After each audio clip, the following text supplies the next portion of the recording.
If Julian could vote in the US election, by his Twitter account at the very least, you would think that he would be voting for Trump. Or would he? Now, we have here on the show the closest thing to Julian Assange, his main man in Australia, Greg Barnes, joins us now on the show. Now, Greg, just looking at the WikiLeaks Twitter feed today, you can see there is an avalanche of leaks on Hillary Clinton, but nothing on Trump. So we might as well just ask you flat out, is Assange hoping for a Clinton defeat? I think many people would be hoping for a Clinton defeat and a Trump defeat because it's the choice between the awful and the really awful in this particular election campaign. I mean, Hillary Clinton has said that Assange sort of needs to be prosecuted for espionage. If a Trump presidency comes to pass, is Julian expecting Trump to call off the dogs, essentially? No. In fact, let me put something in perspective for all your viewers. People say, oh, why aren't you leaking Trump stuff? It's not as though WikiLeaks has this trove of material on every human being in the world and anyone of note, and they can say, let's leak this stuff now.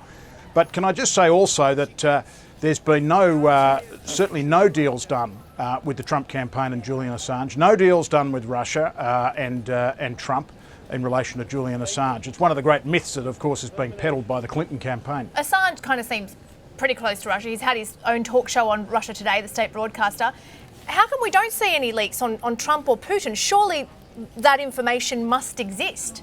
Again, he hasn't. I don't think he's had his own talk show. He's certainly had some programming on Russia Today, and in the same way that some people get on News Limited and Fox News in the United States, partisan networks exist all around the world. What we're missing here, of course, is what do these emails reveal? They reveal the rampant corruption of the Clinton Foundation. They reveal the grubby tactics in terms of stealing the nomination from Bernie Sanders and making sure he didn't get it.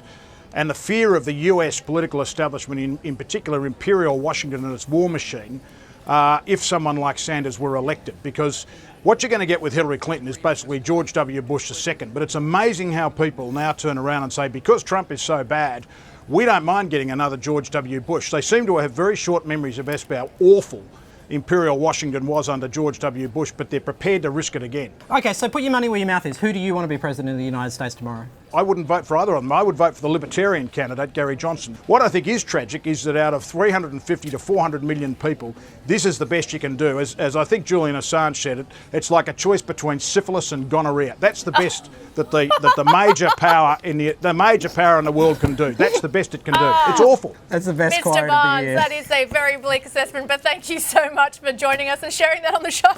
Thank you.